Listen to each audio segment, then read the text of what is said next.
What's up, everyone? Welcome back to you, and, well, welcome back to us. Scotty, Gange, Brady Vernon, editor of House of Sparky here, as the Sun Devils are officially over their bye week following Herm Edwards' weekly Monday presser, which we missed last week, Brady. It was nice to see Herm back up there this week, huh? It's great to be back after how many days it's been gone from Sun Devil Stadium. Yeah, been quite a while since the Sun Devils have played here. Thursday night matchup against the Stanford Cardinal, and the talk of the town seems like a must-win game for Arizona State.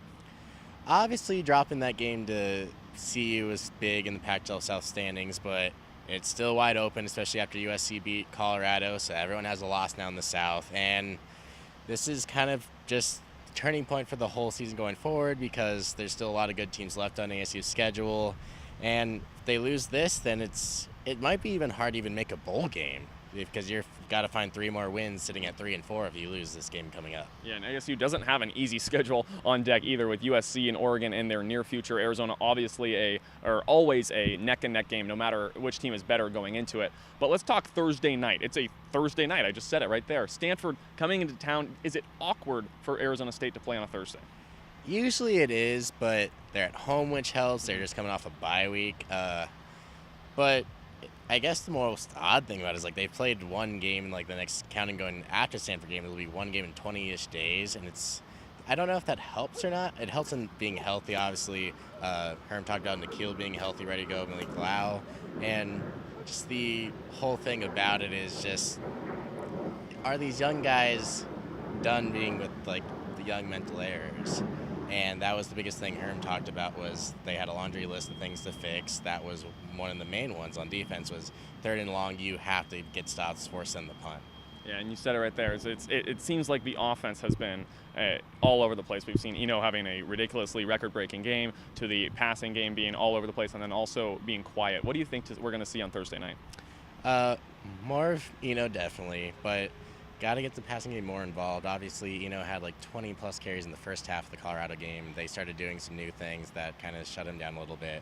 And it's just not sustainable. You can't run a guy 40 times in one game. It's just going to get worn down. And so it is just getting that passing game back on track. Nikhil being back healthy is a good thing. But it's the other guys. You got to have your shots to Darby. Kyle Williams hasn't had as big as a piece since that Michigan State game where he had 100-plus yards. And it's getting people more involved, getting that Manny Wilkins got to be back in track. The running game can be good and be focused on, but it's nothing if you're still trailing late in the game, which ASU has found itself constantly in the past few weeks. Yeah, you mentioned the running game, but also N'Keal Harry coming back. Herm did say in his press conference that he expects N'Keal to fully play on Thursday, and also a player to fully play is Malik Lawal, who sat out of practice. J.J. Wilson was also out. He's day-to-day. Malik Lawal just basically resting, from what I at least picked up from Herm. But on the defensive unit, it's a young squad. That's no surprise or no secret as how young this team is. And coming over adversity, coming off of a week, what do you expect to see out of them Thursday night? Obviously, we talked about the young linebackers and Darian Butler, Merlin Robinson, who have had a big part of this. Then you have Chase Lucas, who is coming off a game where he graded himself as very poorly. And we forget sometimes that Chase Lucas is just a sophomore and didn't really know the position coming to ASU. So it's just all those guys kind of taking maybe a mental break, because sometimes that's the best thing you can do. We don't talk about it in football as much, but in baseball, a guy sits for a day because just get a swing back in his mental mind. That might help the guys here.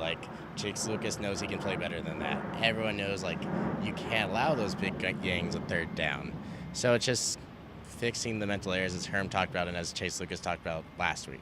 Yeah, ASU, in just about every single one of their games, and I think you can agree with me when I say this, Brady, they're 1 or 2 plays away from winning the ball game, whether it's in the 3rd quarter, the last second, really even in the 1st quarter. It's just momentous plays that really change the landscape. And so I'm going to ask you something here.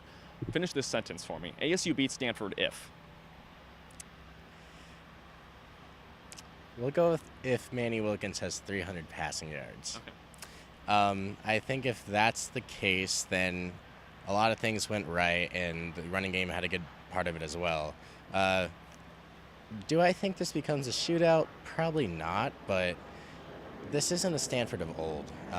Yes, Bryce Love is in and out of the lineup, but they have J.J. Arcega-Whiteside, who's just a huge wide receiver who there was a touchdown a couple weeks ago against Oregon where they literally just threw the ball up and he boxed him out like he was getting a rebound, and that's what they'll do.